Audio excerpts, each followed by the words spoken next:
క్రికెట్‌లో ఎప్పటికైనా తన ప్రాధాన్యత రెడ్ బాల్ క్రికెట్‌కి అని భారత టీ20 జట్టు కెప్టెన్ సూర్యకుమార్ యాదవ్ వెల్లడించారు. ముంబైలోని స్టేడియాల్లో తాను టెస్ట్ క్రికెట్ ఆడుతూ పెరిగానని చెప్పుకొచ్చారు.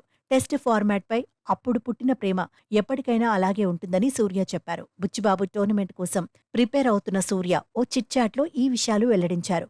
ఇప్పటికే టీ20లో రాణిస్తున్న సూర్యకుమార్ యాదవ్ సుదీర్ఘ ఫార్మాట్‌లోకి రీ ఎంట్రీ ఇచ్చేందుకు ఆసక్తి కనబరుస్తున్నాడు.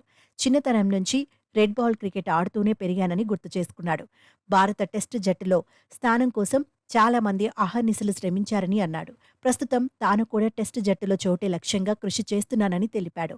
యువ క్రికెటర్లకు టెస్టు జట్టులో స్థానం కల్పించడంపై స్పందిస్తూ అర్హులైన వారందరికీ సరైన అవకాశాలు లభించాయని అన్నాడు. కాగా సూర్యకుమార్ గతేడాది టెస్టు క్రికెట్లో అరంగేట్రం చేసిన విషయం తెలిసిందే. అయితే తొలి టెస్టు ఆడిన తర్వాత గాయంతో జట్టుకు దూరమయ్యాడు. ఈ క్రమంలోనే అతని స్థానంలో యువ ఆటగాళ్లకు జట్టులో చోటు కల్పించారు. తనకు లభించిన అవకాశాన్ని సద్వినియోగం చేసుకోలేకపోయిన యాదవ్ టెస్టు క్రికెట్లో తన ఏకైక ఇన్నింగ్స్లో 8 పరుగులు మాత్రమే చేసి అవుటయ్యాడు. ఇక త్వరలో బంగ్లాదేశ్, న్యూజిలాండ్, ఆస్ట్రేలియాతో టెస్టు మ్యాచ్లు జరగనున్న నేపథ్యంలో టెస్టు జట్టులో చోటు కోసం సూర్యకుమార్ యాదవ్ ప్రయత్నిస్తున్నాడు.